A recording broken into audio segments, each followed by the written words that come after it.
नमस्कार दोस्तों, स्वागत है आपका आज के मुख्य समाचार में, जिसमें सबसे पहली और बड़ी खबर में आपको बताएंगे कि आतंक में डूबा देश हमें उपदेश ना दे। भारत ने संयुक्त राष्ट्र में पाकिस्तान को किया बेनकाब। IMF के कर्ज का जिक्र कर किया बेइज्जत। खबर में आगे जिक्र होगा कि पाकिस्तान के टेरर नेटवर्क की गर्दन मरोड़ने की तैयारी। भारत के साथ मिलकर मालदीव कसेगा दुश्मन पर शिकंजा। आगे जिक्र होगा कि ऑपरेशन सिंदूर पर 25 घंटे तक संसद में होगी चर्चा। लोकसभा और राज्यसभा में कितनी देर तक चलेगी बहस, आपको बताएंगे। इसी के साथ आगे जिक्र होगा कि चीन के बेल्ट एंड रोड इनिशिएटिव को झटका। PM मोदी के दौरे से बदलने लगी क्रोएशिया की तकदीर, भारतीय कंपनियों को मौका। और इसी के साथ खबर में आगे आपको बताएंगे कि वैशाली में बनकर तैयार हुआ बुद्ध सम्यक दर्शन संग्रहालय।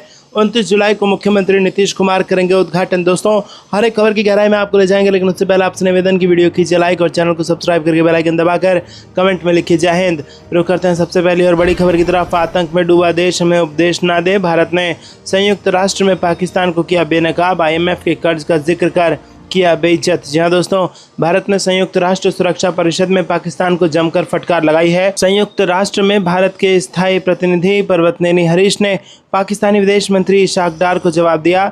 डार ने भारत पर आक्रामक रवैया अपनाने और कश्मीर में मानवाधिकारों के हनन जैसे आरोप लगाए।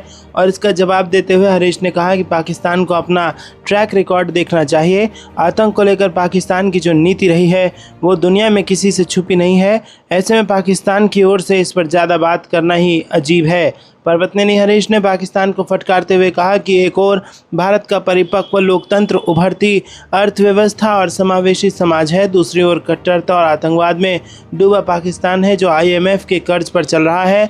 हम जब अंतर्राष्ट्रीय शांति और सुरक्षा को बढ़ावा देने पर चर्चा कर रहे हैं तो ये समझना ज़रूरी है कि कुछ बुनियादी सिद्धांतों को सार्वभौमिक रूप से सम्मान किया जाना चाहिए। इनमें एक बेहद महत्वपूर्ण सिद्धांत आतंकवाद के प्रति शून्य सहिष्णुता का है। परिषद के सदस्य के लिए ये उचित नहीं है कि वो ऐसे कार्यों में खुद लिप्त होकर उपदेश दे जो अंतर्राष्ट्रीय समुदाय को अस्वीकार है। रुक करते हैं अगली ब्रेकिंग न्यूज़ की तरफ। पाकिस्तान के टेरर नेटवर्क की गर्दन मरोड़ने की तैयारी। भारत के साथ मिलकर मालदीव कसेगा दुश्मन पर शिकंजा। जी हाँ दोस्तों, प्रधानमंत्री नरेंद्र मोदी शुक्रवार से पड़ोसी मुल्क मालदीव की 2 दिन की यात्रा पर रहेंगे और इस यात्रा के दौरान दोनों देशों के बीच सुरक्षा सहयोग को मजबूत करने पर जोर दिया जाएगा। भारत और मालदीव के बीच इस पहल से हिंद महासागर क्षेत्र में ड्रग्स के अवैध कारोबार पर लगाम कसने में मदद मिलेगी। ड्रग्स का ये गैर कानूनी व्यापार पाकिस्तान की ओर से प्रायोजित सीमा पार आतंकवाद को बढ़ावा देता रहा है और ये भारत और मालदीव के लिए भी बहुत बड़ी चुनौती बन चुकी है। मालदीव के राष्ट्रपति मोहम्मद मुइज़ू ने ड्रग्स कारोबार के खिलाफ लड़ाई को अपने देश की राष्ट्रीय प्राथमिकता करार दिया है। वो PM मोदी की इस यात्रा के दौरान उनसे इस खतरे से निपटने के लिए मदद मांग सकते हैं। अरब सागर में ड्रग्स के खिलाफ अभियान में दोनों मुल्कों की सेनाओं के बीच तालमेल बहुत ज़रूरी है। सूत्रों के मुताबिक भारतीय सुरक्षा एजेंसियां इस काम में मालदीव के सुरक्षा बलों के साथ मिलकर काम कर सकती है। भारत का पड़ोसी मालदीव कोलंबो सुरक्षा सम्मेलन का भी हिस्सा है। रुक करते हैं अगली ब्रेकिंग न्यूज़ की तरफ। ऑपरेशन सिंदूर पर 25 घंटे तक संसद में होगी चर्चा। लोकसभा और राज्यसभा में कितनी देर तक चलेगी बहस, आपको बता दें दोस्तों कि ऑपरेशन सिंदूर पर चर्चा को लेकर विपक्ष लगातार संसद में प्रदर्शन कर रहा है। पिछले 3 दिनों से संसद की कार्रवाई शुरू होती है और विपक्षी पार्टियों के सांसद ऑपरेशन सिंदूर पर चर्चा की मांग करते हुए नारेबाजी शुरू कर देते हैं। हंगामा होने पर स्पीकर को सदन की कार्रवाई स्थगित करनी पड़ती है। ऐसे में सरकार ने ऑपरेशन सिंदूर पर चर्चा को लेकर अपना एजेंडा साफ कर दिया है। दरअसल विपक्ष लगातार इस मुद्दे पर चर्चा टालने को लेकर विरोध जता रहा है। विपक्ष मांग कर रहा है कि चर्चा के दौरान गृह मंत्री और रक्षा मंत्री दोनों को सदन में मौजूद रहना चाहिए। कांग्रेस नेता के सुरेश ने कहा कि हमारी मांग है कि चर्चा तत्काल शुरू हो, लेकिन सरकार हमारी बात नहीं मान रही है। कांग्रेस नेता गौरव गोगोई ने कहा कि विपक्ष चाहता है कि चर्चा तत्काल शुरू हो, लेकिन सरकार ये नहीं बता रही है कि चर्चा किस दिन से शुरू होगी। रुक करते हैं अगली ब्रेकिंग न्यूज़ की तरफ। चीन के बेल्ट एंड रोड इनिशिएटिव को झटका। PM मोदी के दौरे से बदलने लगी क्रोएशिया की तकदीर, भारतीय कंपनियों को मौका। जी हाँ दोस्तों, आपको बता दें कि प्रधानमंत्री नरेंद्र मोदी की विदेश नीति अब भारतीय कंपनियों के लिए अच्छा अवसर लेकर आ रही है। यूरोप के करीब 40 लाख आबादी वाले छोटे से देश क्रोएशिया में ऐसा ही देखने को मिल रहा है। यहाँ अब तक चीन का दबदबा था, लेकिन अब भारतीय कंपनियां भी अपनी छाप छोड़ने लगी है। इस साल जून में क्रोएशिया जाने वाले PM मोदी पहले भारतीय प्रधानमंत्री बने और ये दौरा ज़रूर छोटा था, लेकिन इससे भारतीय कंपनियों को बाल्कन क्षेत्र में काम करने का बड़ा अवसर मिल रहा है और महीने भर में ही हालात बदलने शुरू हो गए हैं। भारतीय कंपनियों ने क्रोएशिया में इंफ्रास्ट्रक्चर के बड़े प्रोजेक्ट्स में बोली लगाना शुरू किया है, जिससे चीन को कड़ी टक्कर मिलने लगी है। ब्लूमबर्ग की एक रिपोर्ट के अनुसार पीएम मोदी की क्रोएशिया यात्रा के बाद से भारत की बड़ी इंफ्रास्ट्रक्चर कंपनियों को वहां के बड़े प्रोजेक्ट्स में भागीदारी का मौका मिल रहा है। मसलन शाहपुरजी पालोनजी ग्रुप की अफकॉन्स इंफ्रास्ट्रक्चर लिमिटेड ने क्रोएशिया के एक बड़े रेलवे प्रोजेक्ट के लिए सबसे कम बोली लगाई है। रुक करते हैं अगले ब्रेकिंग न्यूज़ की तरफ। वैशाली में बनकर तैयार हुआ बुद्ध सम्यक दर्शन संग्रहालय 29 जुलाई को मुख्यमंत्री नीतीश कुमार करेंगे उद्घाटन। जी हाँ दोस्तों, मुख्यमंत्री नीतीश कुमार बिहार को एक और सौगात देने जा रहे हैं। वैशाली में बुद्ध सम्यक दर्शन संग्रहालय स्मृति स्तूप अब बनकर पूरी तरह से तैयार हो गया है, जिसका उद्घाटन 29 जुलाई को होने वाला है। मुख्यमंत्री नीतीश कुमार इसका उद्घाटन करेंगे और इस स्तूप का निर्माण भवन निर्माण विभाग ने किया है, जिसमें बनने में 550.48 करोड़ रुपए खर्च हुए हैं। अगले मंगलवार को ये लोगों के लिए खोल दिया जाएगा और परिसर में ध्यान केंद्र, पुस्तकालय, आगंतुक केंद्र, संग्रहालय block, amphi theatre, cafeteria, 500 kilowatt और सौर ऊर्जा और यहाँ पर पार्किंग तथा अन्य सुविधाएं भी विकसित की गई हैं। बिहार के वैशाली जिले में विकसित बुद्ध सम्यक दर्शन संग्रहालय सह स्मृति स्तूप का उद्घाटन 29 जुलाई को मुख्यमंत्री नीतीश कुमार द्वारा किया जाएगा। रुक करते हैं अगली ब्रेकिंग न्यूज़ की तरफ। मैदानी राज्यों में बाढ़ से तबाही, उत्तर पश्चिम समेत पूरे देश में अगले 5 दिन भारी बारिश का अलर्ट। जी हाँ दोस्तों, देश भर में मानसून बारिश का कहर जारी है। झारखंड में मंगलवार को तेज बारिश के दौरान बिजली गिरने से 4 लोगों की मौत हो गई। हिमाचल में पहाड़ से ट्रक पर पत्थर गिरने से 2 व्यक्ति घायल हो गए। मौसम विभाग ने उत्तर से पश्चिम समेत पूरे देश में अगले 5 से 6 दिनों के दौरान भारी बारिश का अलर्ट जारी किया है। हिमाचल प्रदेश में वर्षा जनित घटनाओं में अब तक 74 लोगों की मौत हुई है और 34 लापता हैं। राज्य में 435 सड़कें बंद हैं। लाहौल स्पीति के खुरकी में मंगलवार को बादल फटने से रंगरेक और खुरिक गांव समेत 3 स्थानों में बाढ़ आ गई है और इससे कुछ घरों को नुकसान पहुंचा है। खेतों में फैले मलबे के कारण नकदी फसलों को भारी क्षति हुई है और जम्मू के राजौरी में सेना के एक शिविर की 10 फीट ऊंची दीवार गिर गई और इसकी चपेट में आने से 3 कार क्षतिग्रस्त हो गई है।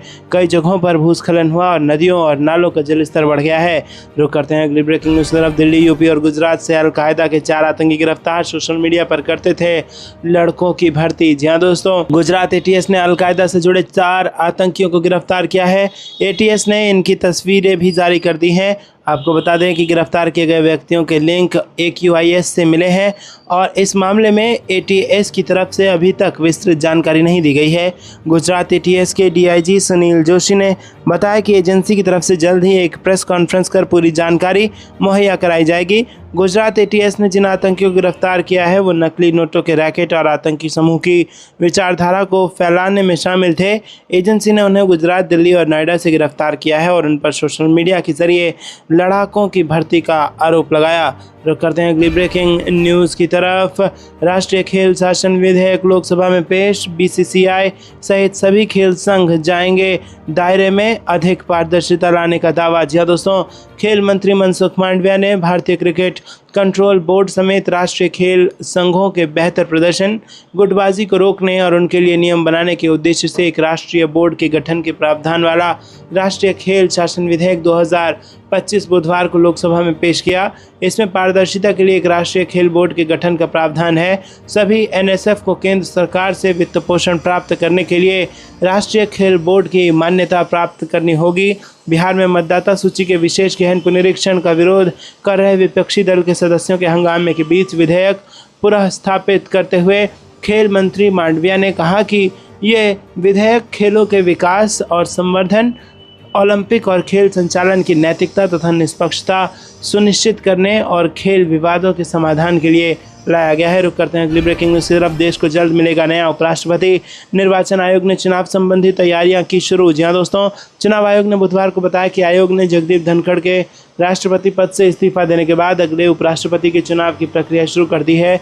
ये कार्य संविधान के अनुच्छेद 324 के तहत किया जा रहा है। निर्वाचन आयोग ने उपराष्ट्रपति पद के चुनाव के लिए दोनों सदनों के सांसदों वाले निर्वाचक मंडल का गठन, निर्वाचन अधिकारियों का चयन शुरू किया और ये चुनाव राष्ट्रपति और उपराष्ट्रपति निर्वाचन अधिनियम 1952 और राष्ट्रपति उपराष्ट्रपति निर्वाचन नियम 1974 के अनुसार संपन्न होगा। रुक करते हैं अगली ब्रेकिंग न्यूज़ की तरफ। परमाणु पनडुब्बियां K6 missile MIRV system Bharat के पास समंदर में चीन अमेरिका को रौंदने की शक्ति, पाकिस्तान का खौफ। देखें जी हाँ दोस्तों, डॉन के लेख में आरोप लगाया गया है कि प्रधानमंत्री नरेंद्र मोदी की सरकार आक्रामक समुद्री रणनीति अपना रही है और हिंद महासागर में अपनी ताकत को हथियार बंद कर रही है। डॉन की रिपोर्ट में पाकिस्तान के लिए विनाशक डर को उजागर करते हुए लिखा गया है कि भारत का ये कदम क्षेत्रीय शक्ति संतुलन को बिगाड़ रहा है। आपको क्या कुछ लगता है दोस्तों, कमेंट में जरूर बताइए। वीडियो को लाइक नहीं किया तो लाइक जरूर कीजिएगा। रुक करते हैं अगली ब्रेकिंग न्यूज़ की तरफ। ऑपरेशन सिंदूर के बाद इंडिया पाकिस्तान फिर आमने सामने, सीमा पर हवाई अभ्यासों से बढ़ी सरगर्मी। जी हाँ दोस्तों, यहाँ पर भारत और पाकिस्तान के बीच 7 से 10 मई के बीच हुए सैन्य टकराव के बाद दोनों देशों के बीच भले ही युद्ध विराम लागू हो गया हो, लेकिन दोनों ही देशों के बीच छाया युद्ध यानी शैडो बॉक्सिंग लगातार जारी है। ताज़ा संकेत दोनों देशों द्वारा अपने अपने सीमावर्ती हवाई क्षेत्र को सैन्य अभ्यासों के लिए सुरक्षित रखने की घोषणा से मिले हैं। हम आपको बता दें कि दोनों ही देशों ने अपने अपने नोटैम यानी कि नोटिस टू एयरमैन जारी किए हैं, जो ये दर्शाता है कि सैन्य तैयारी जारी है। और आपको बता दें कि भारतीय वायुसेना की साउथ वेस्टर्न एयर कमांड 23 जुलाई से 25 जुलाई के बीच राजस्थान और गुजरात के सीमावर्ती इलाकों में एक महत्वपूर्ण हवाई युद्धाभ्यास करने जा रही है। रुक करते हैं अगली ब्रेकिंग न्यूज़ की तरफ। अब दुश्मन की खैर नहीं, भारत पहुंची अपाचे हेलीकॉप्टर की पहली खेप। जी हाँ दोस्तों, अपाचे हेलीकॉप्टर का पहला बैच भारत पहुंच चुका है। भारतीय सेना ने सोशल मीडिया पर इसकी जानकारी दी है और अमेरिका से आई यह अत्याधुनिक हेलीकॉप्टर भारतीय सेना के बेड़े में शामिल होने वाले हैं। इन्हें जोधपुर में तैनात किया जाएगा। अपाचे हेलीकॉप्टर की गिनती एडवांस कॉम्बैट हेलीकॉप्टरों में होती है और इससे भारतीय सेना की मजबूती में 4 चांद लग गए हैं। सेना ने भी अपाचे की एंट्री पर सोशल मीडिया पर पोस्ट शेयर किया है। भारतीय सेना ने सोशल मीडिया प्लेटफॉर्म एक्स पर लिखा कि भारतीय सेना में शामिल हुए अपाचे ये सेना के लिए ऐतिहासिक पल है। अपाचे हेलीकॉप्टर का पहला बैच भारत पहुंच चुका है और इससे भारतीय सेना की ऑपरेशनल क्षमताओं में इजाफा होगा। वहीं दोस्तों, आपको बता दें कि अपाचे हेलीकॉप्टर का पहला बैच 15 महीने की देरी के बाद मिला है। अमेरिकी कंपनी बोइंग ने यह हेलीकॉप्टर तैयार किए हैं। भारत ने बोइंग को 2020 में 6 अपाचे हेलीकॉप्टर का ऑर्डर दिया था, जिनकी डिलीवरी पिछले साल ही होनी थी। पहली खेप में अमेरिका से 3 अपाचे हेलीकॉप्टर भारत पहुंचे हैं और भारतीय सेना में पहले से 22 अपाचे हेलीकॉप्टर हैं, जिनके साथ ही अपाचे हेलीकॉप्टर की संख्या 25 हो गई है। रुक करते हैं अगली ब्रेकिंग न्यूज़ की तरफ। मालदीव की आज़ादी के जश्न में मुख्य अतिथि होंगे पीएम मोदी। मोइजू ने खुद की है पहल। जी हाँ दोस्तों, मोहम्मद मोइजू के राष्ट्रपति बनने के बाद प्रधानमंत्री नरेंद्र मोदी पहली बार 2 दिवसीय मालदीव की यात्रा पर जा रहे हैं। वो मालदीव की आज़ादी की 60वीं सालगिरह के जश्न में मुख्य अतिथि के तौर पर शामिल होंगे। प्रधानमंत्री 25 और 26 जुलाई को मालदीव में रहेंगे। राष्ट्रपति मोइजू ने प्रधानमंत्री नरेंद्र मोदी को मालदीव आने का न्योता दिया था। अपने स्वतंत्रता दिवस के मौके पर प्रधानमंत्री नरेंद्र मोदी को मुख्य अतिथि बनाना इस बात की ओर संकेत करता है कि मालदीव और भारत के रिश्ते फिर से पटरी पर लौट रहे हैं। वहीं मालदीव को अपनी पिछली गलतियों का एहसास भी हो गया है। इस यात्रा का उद्देश्य भारत ब्रिटेन मुक्त व्यापार समझौते पर हस्ताक्षर और द्विपक्षीय संबंधों को मजबूत करना है। मुक्त व्यापार समझौते से 2030 तक द्विपक्षीय व्यापार को मौजूदा 60 अरब अमेरिकी डॉलर से दोगुना करने का मार्ग प्रशस्त होगा। रुक करते हैं अगली ब्रेकिंग न्यूज़ की तरफ। रूस ने दिखाई दुनिया की सबसे बड़ी ड्रोन फैक्ट्री। यूक्रेन पर कहर बरपाने की तैयारी में पुतिन रात भर में 2000 यूएवी करेंगे हमला। जी हाँ दोस्तों, रूस और यूक्रेन के बीच 3.5 साल पुराना युद्ध एक नए खतरनाक दौर में प्रवेश कर गया है। रूस रात भर यूक्रेन पर सैकड़ों ड्रोन और मिसाइलों से हमला कर रहा है। सोमवार की रात यूक्रेन को रूस का एक और हवाई हमला झेलना पड़ा, जब मॉस्को ने 450 से ज़्यादा ड्रोन और मिसाइलें दागी।